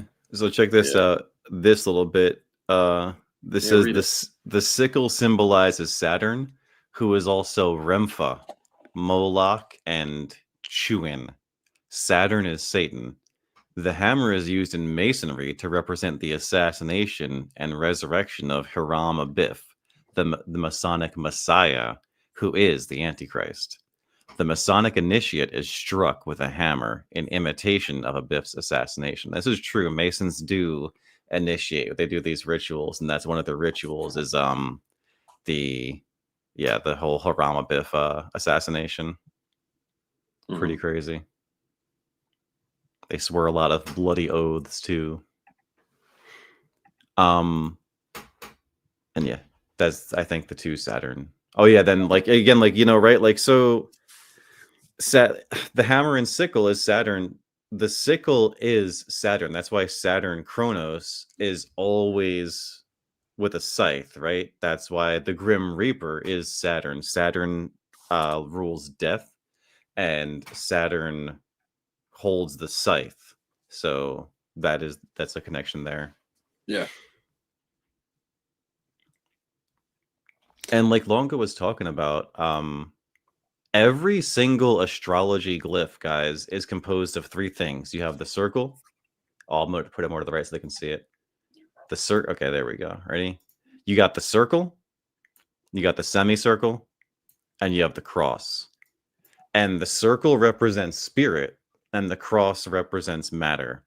So, like, what's the sun? The sun's a circle with a dot in it. The moon is the semicircle, right? So it's constant changing spirit. And then you can take a look at this and you can see like what every planet symbolizes or really is all about just based on the glyph, right? Like you've got Venus and Mars. Venus is the circle, that's spirit over matter. Mars is the cross, like that's the Mars glyph, right? But like this is also a fine Mars glyph. That like it's totally fine. Like it's really a cross over spirit. And like Longo was saying, like the Jupiter symbol is that sort of. I think I fucked it up a little bit, but it's pretty Do the much letter. that. Do a 4. Yeah, it's like a 4. So Jupiter like a is 4. yeah, it's No, you. what am I doing, dude? You're here. No, the curve's going the wrong way. Curve it the other way. You're right. That's it. That's it. Yes. There it is. And then the Saturn one. Yeah. So the thing is there, right? So Jupiter is about spirit over matter. And again, like Jupiter rules Sagittarius, Jupiter rules Pisces. So it puts spirit over matter. Whereas Saturn rules Capricorn and Aquarius. And just Saturn in general is all about matter over spirit. So just based on the cross, the circle, and the semicircle, you can understand all astrology glyphs, right? Like Mercury is mutable, and Mercury is a bit of everything. It has the circle, the semicircle, and the cross because Mercury is mutable and can be everywhere. It can be benefic, malefic, male, masculine, feminine, diurnal, nocturnal. Mercury is mutable and has everything in there. So, like, that's literally what the astrology glyphs mean. Just FYI. Yeah, that's nice about the spirit over matter or mind over matter. John Sup says, Longo, New Smyrna Beach, freaking loves you, brother. Thanks, John Sup. Thanks for the $10. 1 sec. Getting a call from my dealer. Hey, I'll take a dime, please. Right away. $10 worth ASAP. Just joking. All right. So the hammer and the sickle we talked about. Hammer and sickle we talked about. Communism. Something else with communism is the word moon in communism. Saturn and the moon have a special relationship, and it's best understood in the deity known as Shiva. Okay, Shiva. Shiva is like Saturn and the moon slapped together into one. What does Saturn and the moon have to do with each other? Space and time. Area and time. Location. Location comes from Loki, and area comes from Maria. So the moon shows up in a couple different mythological, marriages. But Saturn's consort is Rhea. Rhea is where we get area meaning dimension, right? Time, Saturn is space and time. It is the material world. It's the matrix. It is the Saturn's the demiurge, okay? Don't frame your demiurge dualistically. Astrology is the better way to understand it. If the demiurge, if we really want to put a fraction to the demiurge, it's 1/7 of God's creative board of trustees, or yeah. Saturn's maybe the CEO, maybe the chairman of the board, but he's on a council and he is doing God's bidding ultimately. So The connection between Saturn and the moon is so cool too, because Saturn has a 29.5 year synodic cycle, right? The moon has a 29.5 day synodic cycle. So 29.5 for both of them. And then what's insane, right, is that Saturn takes 29.5 years to transit the zodiac. In that time, the moon will transit the zodiac 365 times. So like there's just incredible connections between the sun, Saturn, and the moon just based on the numbers alone. It's pretty cool. yeah. And like you said, the crescent moon and the sickle, or the scythe, sickle and the crescent moon, and the hammer, of course, Thor's hammer is very Jupiterian. We'll get to that. But the hammer of industry, right, being Saturnian, if you look at the cross is a unfolded cube.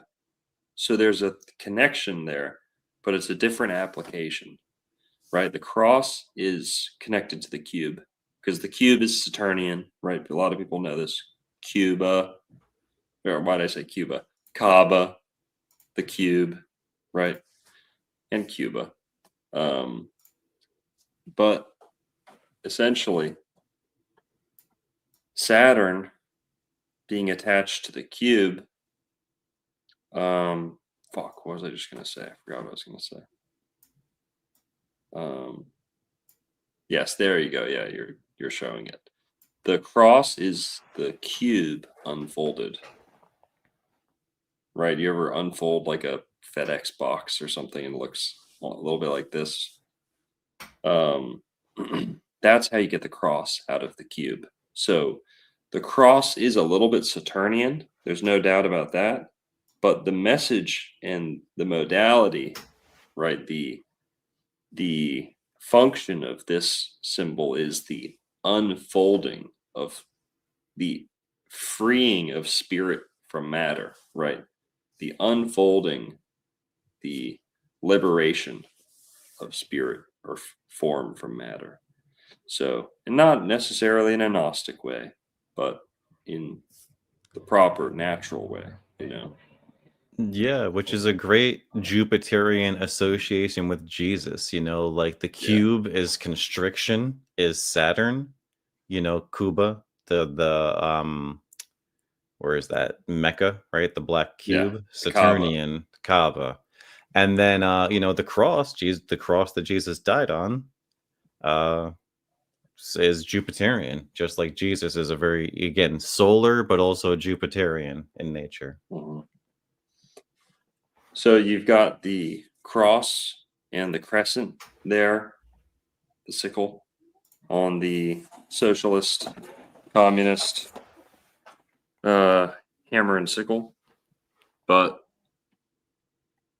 And that's satanic, guys. That's ultimately, to make a long story short, liberalism is Luciferianism, and this communism, this Marxism, whatever, Leninism, whatever you want to call it, the hammer and sickle is Satanism. It 100%. is worshiping, it's not worshiping the goat and the devil, the devil with the horns and the tail. It's worshiping the industry, like the Lord of the Rings version of the devil, where industry is consuming nature and consuming like the natural way of life.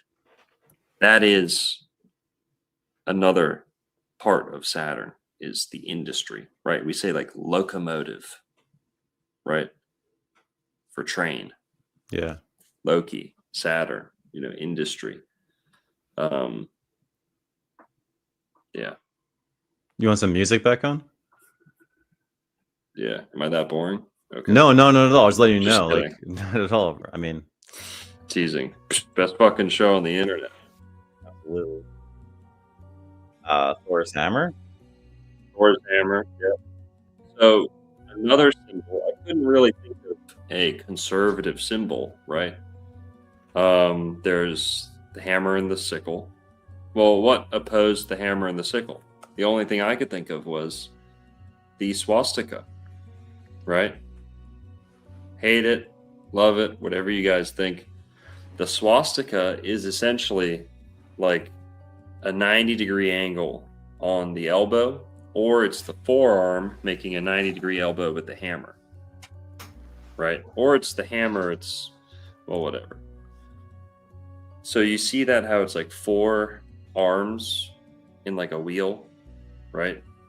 Holding the hammer, 100%. swinging the hammer, almost like rotating. Yeah, the there's arm. motion in the swastika. Undeniable motion. Yeah. The swastika is an undeniably Jupiterian symbol.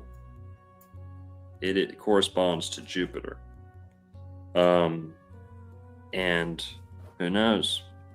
Satanists hate Jupiter. So draw your own conclusions from that. Yeah, they're diametric opposites. Mm-hmm. I thought, we should also touch on different forms of government a little bit. And some of the etymology there. Government. Yeah, let's talk about Noah's Ark for a sec. That's cool. The word government in English, they tell us it comes from, I think, French, and then before that, Greek. Kubernos. Kubernos.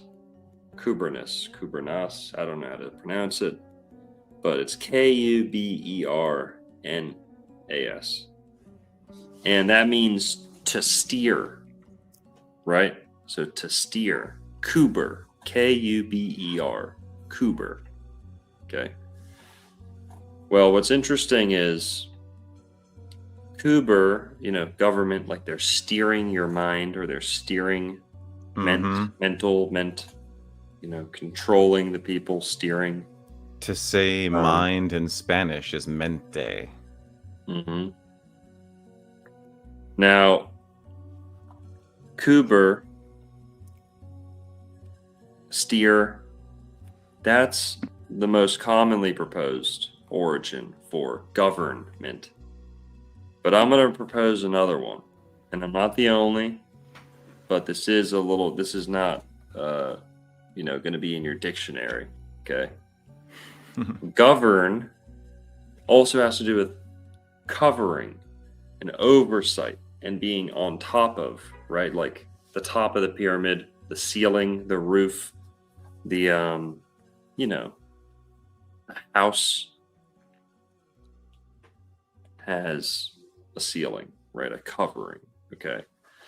The word cover and government have an undeniable link between them. The word cover in English, they'll tell you, comes from something else in French or whatever. But ultimately, it goes back to Hebrew. The word gopher is the wood that Noah's Ark was built out of. I talk about that all the time. Gopher wood. Now, gopher wood is used in the same sentence. Genesis, where is it? I don't know, 6:14, around there. I'll look it up. Yeah, gopher wood. And in the same verse, it then says to pitch the ark, to cover it with pitch. To cover the ark with pitch. Yeah, coat it with pitch. You see that? So gopher wood. If you go to Hebrew, it's gopher is gopher. That's a direct transliteration from Hebrew. Then you go to cover, and it's kafar, and then pitch is kofar with a K. So it's like alliteration, you know? Like, how would you say this? What's a sentence that does this? Connor coughed consistently, right? Alliteration. It's like it has almost a poetic or performative effect, right? Like if you're saying this in its original Hebrew, you would obviously notice that these three words are very similar, right? It's like realize, realize, realize. Yeah. Right? It's kind of like that. It's saying make the ark out of gopher wood, cover it with pitch, gopher, cover, and then pitch in Hebrew is kofer with a K. Cover is kafar in Hebrew. So gopher, kafar, and kofer with a K. Very close words, obviously linked. Strong's Concordance talks about them being linked. But what else? Cover. So gopher, they don't know what wood gopher is, but they think it might be linked to cypress. Okay, remember we were talking about government with kuber? Kuber, the Greek word, the Greek root, is the same root as cyber. So kuber, cyber, right? Because the Greek Y or U is turned into our Y, modern Y, right? In a lot of words. So cyber comes from kuber. Now what's crazy is cypress has a similar etymology. Cypress, cyber, cypress. So what that shows is that cover can be very, very closely linked to gopher wood. English cover, the word cover, essentially is the same in meaning and phonetically to the Hebrew kafar. And then pitch is like a coating, right? To pitch something. That's kofer with a K. Almost identical to the word cover. And what does this have to do with what we're talking about? Well, Noah got a bunch of animals, stuffed them in a boat, and then covered this boat with pitch, right? Or he covered it with pitch first, then filled it with animals. There's probably an elephant on there, probably a donkey on there. Who knows? He was a pretty diplomatic guy to get all those animals on one boat. Right. Government and covering, it's also the root word for sacrifice. So whenever you see the word, a lot of the times, I shouldn't say whenever, a lot of the times you see the word sacrifice in the Bible, it's saying the word kafar, or an offering, or kafar. When Adam and Eve were clothed in the Garden of Eden, it's using the same word, to cover. So like if you're covering the cost, it's like you're sacrificing. There's a scapegoat. Someone else is paying the price, right? Oh, I owe money. Oh, my friend says he'll cover it, right?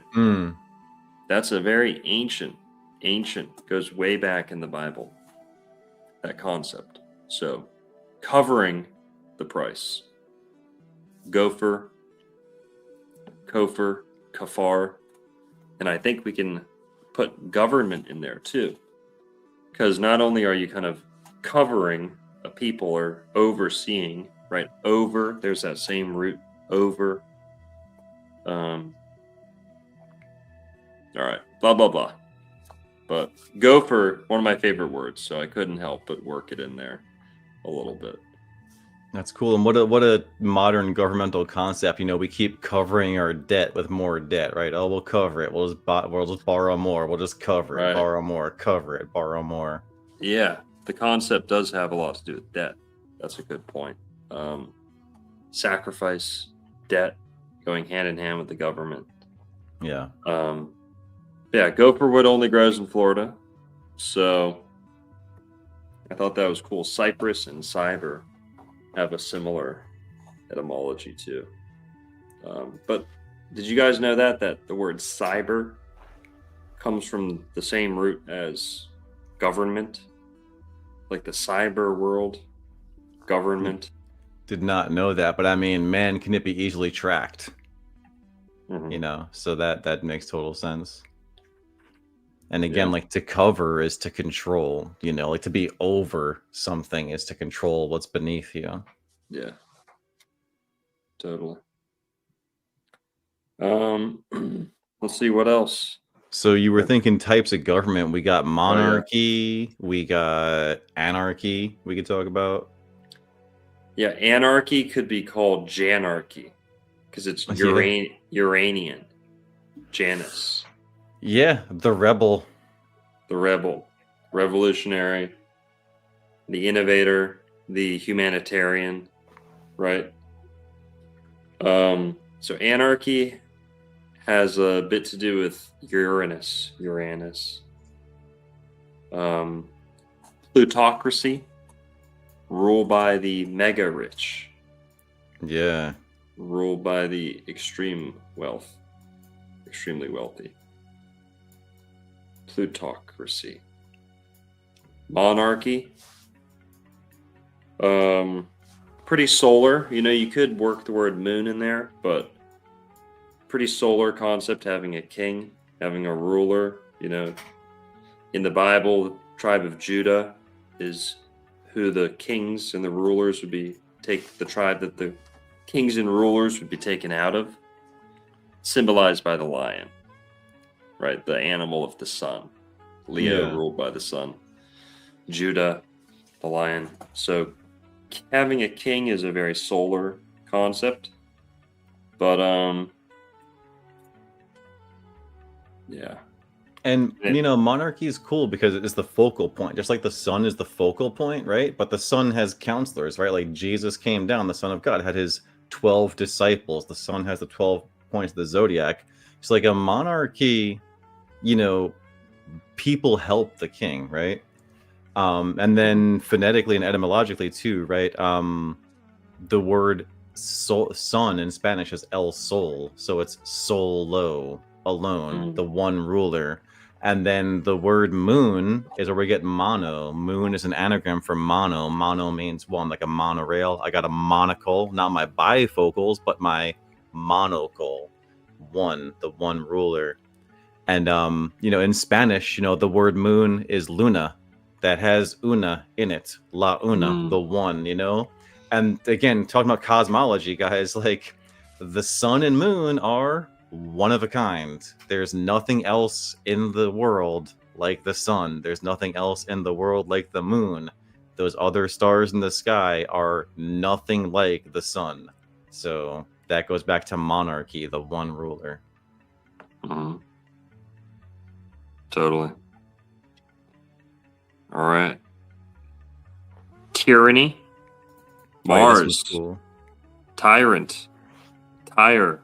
How do you say Mars in Old English? Tier. Yeah. To. Tie. We say tired, tyrant, tirade. Yeah. Terrible. Tear. Yep. Tywin. Is Tywin a little Tywint? He's a little Tywint, right? It's like it's not much of a stretch there, guys. Like the name has tyrant baked into it. Yeah. Very martial. You know, they go to war. Yeah, so tyranny, Mars, monarchy, the sun, plutocracy, Pluto, the rich. Now people might say, well, hang on, Pluto doesn't rule wealth. Well, yes, it does, if you know how to look. The 8th house rules inherited wealth. Okay, so these are people who inherited their wealth, ruling, or Pluto also rules extremes. So extreme wealth, right? Oh, dude. Yeah, not only is he 8th house association, and again, like the real rich guys, they're born wealthy because they inherit it, like Long was talking about. But where does Pluto exalt? Pisces, Mm. wealth, finance. So, Yeah. like Taurus is earthly possessions. Taurus is, getting your money from the earth, from labor even. But Pisces is Wall Street, finance. So the Pluto connection between inheritance and finance. I mean, how do people like the Rothschild and the banking elite get their money? Well, inheritance and finance. Pisces. Hmm. Plutocracy. This is a good comment. Plundered. Ooh, Right. yeah. Wealth being plundered. And also wealth, like mineral wealth. Metals being pulled out of mines. That's a very Plutonian thing. Going deep down into the earth to pull out wealth. Well,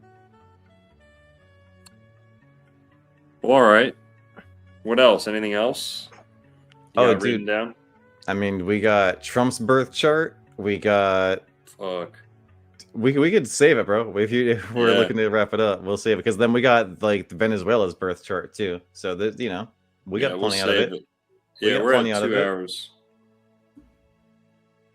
What else you got? Run through your slides. See if there's anything else you got that we didn't talk about. That's the end. So we got those charts. We got the anarchy, the monarchy, the arc, the swastika. We covered that before. Nothing new. Mhm. Swastika, Thor's hammer. Thor's hammer has a triune, guys. A triforce, trinity on Thor's hammer. Pretty cool. That's good because Thor is like the Thursday, the third. Thursday's not the third day of the week, but It is not. it's the third eye. Thor's Yes. eye is the third eye between the two. So, also triumph, threeness, the Trinity. That's that's Jupiter, baby. And also, Thor's hammer is between your legs, guys. That's the real Thor's hammer. Oh, shoot. Bit of a trinity going on downstairs, if you know what I'm saying. But yeah, man, we hit it all. Politics, the astrology of politics. Yep. Conservative, Cancer, Libra, liberal. Now you know, folks. Don't be a jackass. Yep. All right, folks. What else is there? I think that's it. Everyone go check out. One sec. Everyone go subscribe to Wise Wizard Merlin. I'm going to drop that in the chat. What you got going on, Merlin? Anything coming up? Man, yeah, I mean, eventually my video on the outer planets is gonna come out. And then I've got a video I'm cooking up on. It's so done in my head. It's just, what I want to say about the British police and like how people are willing to sell their nation out for a paycheck, and like in what way will you compromise yourself in order to make money? And it's just disgusting what people are willing to do, really. As countries are getting invaded, people are just like fucking helping the invaders. It's crazy. Just so they're okay, oh, just leave me alone. Please leave me alone. Give me my money. I want to pay my bills. Don't, but I'm not going to do what's right, It's fucking, so, yeah. But astrologically, I don't know, I'll probably do a stream soon and then an Outer Planets video soon. Awesome. Yeah, sorry, your audio was looping for me because I was listening to. I pulled up the video in another tab. My bad. Oh, gotcha. Guys, go subscribe to my other channel, Dr. Narco Longo. Wait, could you see my screen? No, it's Not at got all? mine up right now. Okay. Did you see your YouTube channel at all? No, mine fuck. was pulled up. My bad, dude. I should have said something. Yeah, sorry, that's what I was trying to do. Guys, go subscribe to Wise Wizard Merlin. His link is in the chat. And go subscribe to Dr. Narco Longo. Link is about to be in the chat.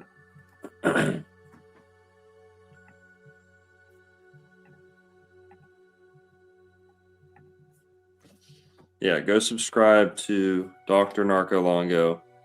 It's my backup channel, non-Florida content on there, astrology focused kind of.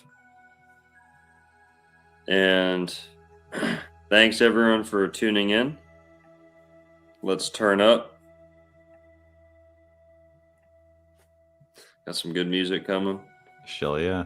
All right. See ya. Have a Peace. good week. Here we go. Hell yeah.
So get back.